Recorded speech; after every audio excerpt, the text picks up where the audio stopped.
Assalamualaikum waalaikumsalam warahmatullah.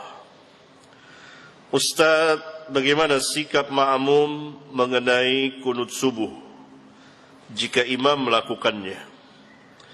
Karena ustaz-ustaz lain yang bermanhaj salaf, mereka menganjurkan agar makmum tetap mengangkat tangan dengan berdalil lewat perkataan Imam Ahmad mengenai sikap makmum.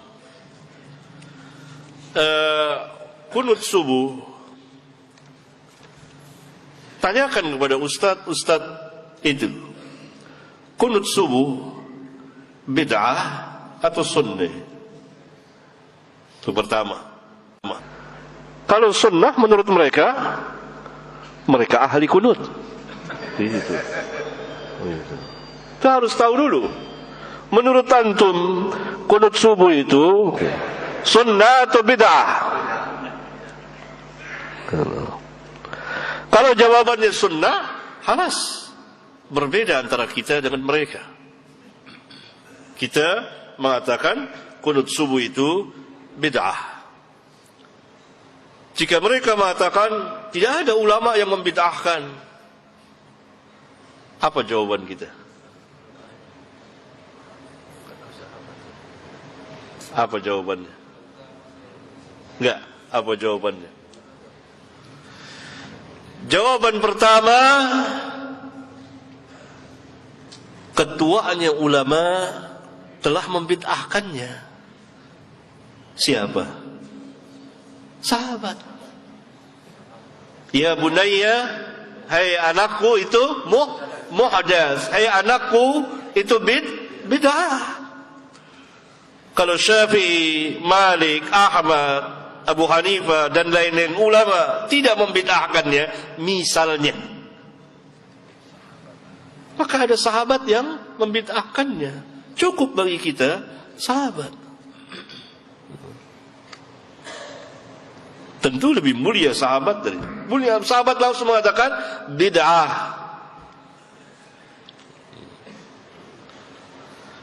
Ya. Nah, kalau jawabannya bid'ah atau jawabannya tidak sunnah, tegaskan apa yang Ustadz maksudkan dengan tidak sunnah. Jawabannya itu datang ke salaf mari itu Ustadz. Karena mereka dibina atas dasar taklid, maka dia cari jalan ke sono, nengok sana, nengok sini, nengok sana. Maksudnya cari ilmu. Kan suka begitu, jangan bilang bid'ah, tidak sunnah saja. Tanya, apa yang dimaksud dengan tidak sunnah? Dan yang menjadi lawan tidak sunnah itu apa?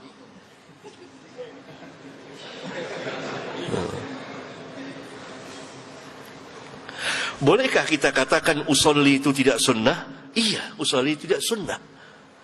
Boleh nggak kita katakan usolli itu bid'ah? Iya, boleh bid'ah. Berarti sama dong. Sahih. Sebetulnya ikhwan, dalam dakwah seorang dai harus berilmu pertama, dan harus yakin dengan ilmunya, dan betul-betul membahas ilmiah, pembahasan ilmiah, dan harus memiliki syaja'ah, keberanian. Yang bid'ah nggak jadi masalah. Yang sunnah. Nah, kalau itu bid'ah, tanya, bolehkah kita mengerjakan bid'ah dalam sholat?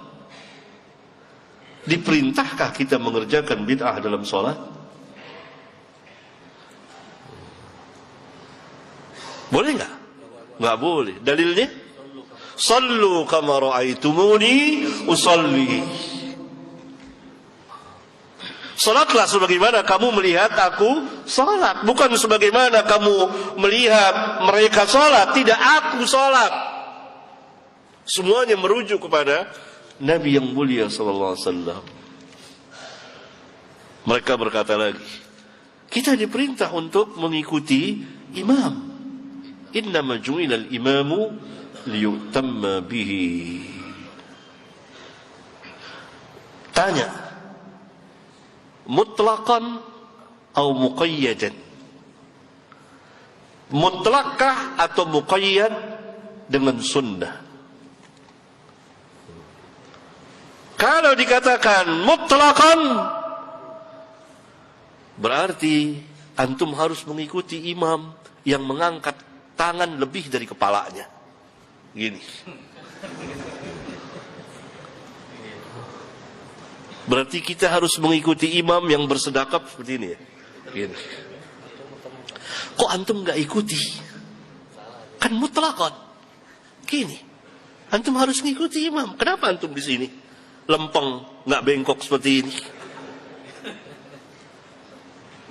Antum harus mengikuti imam yang sedekapnya mendekati farjinya gini. Kan gini nih. Berarti ini hadisnya dhaif, di bawah pusar, nggak sampai ke farji bahkan sini.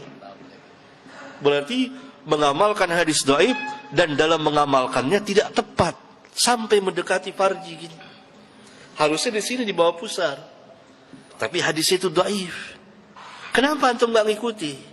Bahkan antum di sini. Kelebihan juga.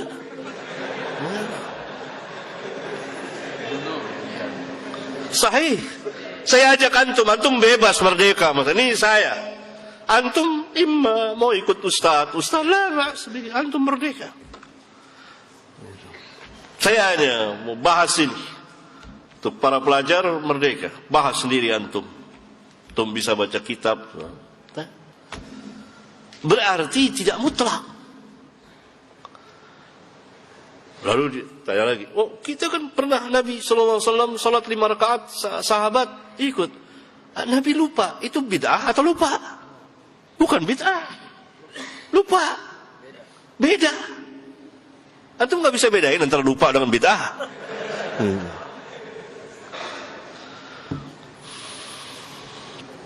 Paham ya? Itu sekilas. Ada banyak lagi. Ya. Oleh karena itu, kita tidak diperintah mengikuti imam yang mengerjakan bid'ah. Kalau kita meyakini bahwa kunut subuh itu tidak sunnah, yakni bid'ah, maka tidak boleh kita ikuti. Dan kita tidak mengerjakan.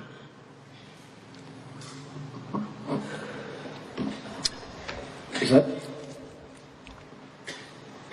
bagaimana dengan dalih bahwasannya untuk menghindari mudarat yang lebih besar? Karena di sebagian daerah atau di kampung-kampung terkadang masyarakat masih banyak yang belum mengetahui tentang sunnah ataupun bid'ah. Nah, ketika kita ada di antara mereka, nah ada sebagian orang yang sudah mengalami bahwasannya dia tidak ikut kunut, dikucilkan atau bahkan dimusuhi. Itu bagaimana, Ustaz?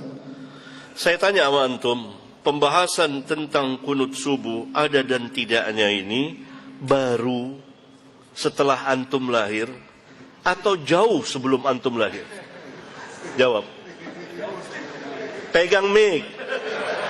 Jawab. Jauh sebelum anak lahir. Jauhnya berapa lama? Jawab. Sejak zaman sahabat. Enggak, di Indonesia, di Nusantara. Kan kita bicara ini, antum tinggal di mana nih? Di Indonesia. Di mana di Indonesianya? Jakarta. Jakarta, bukan kampung. Taruhlah di sana, iya. Nah, kunut, pembahasan kunut subuh sampai ada tulisan, sampai ada perdebatan, itu terjadi sesudah antum lahir atau sebelum antum lahir di Indonesia? Jawab. Sebelum anak lahir. Berapa lama? Berapa lama? Umur antum berapa sekarang? 23. 23. Kemarin sore.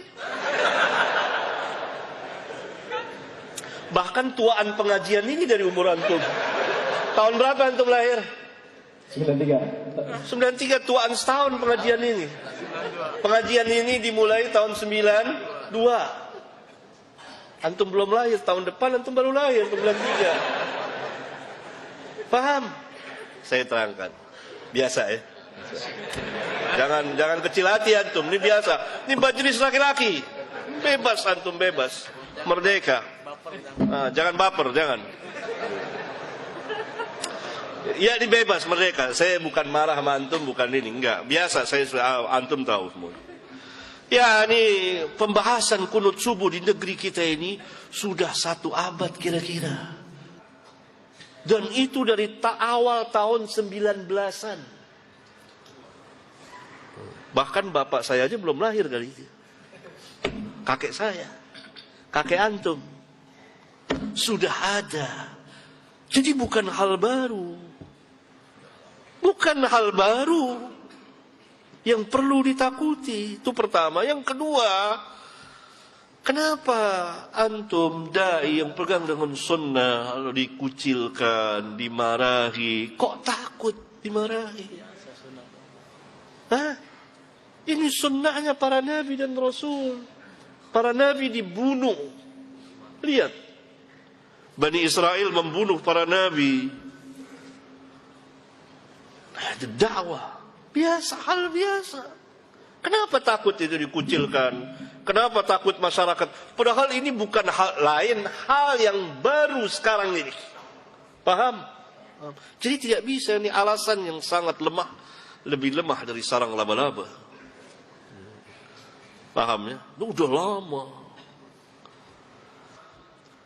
Dai harus betul-betul berani, punya syaja'ah. Dan hal biasa, jiwanya harus besar, lebih besar dari masjid ini. Terus lapang, biasa. Antum dimarahi, dicaci maki, hal yang biasa. Enggak apa-apa. Kenapa? Kenapa takut? Hah?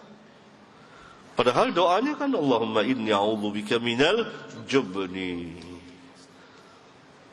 Mungkin enggak baca doa itu kali.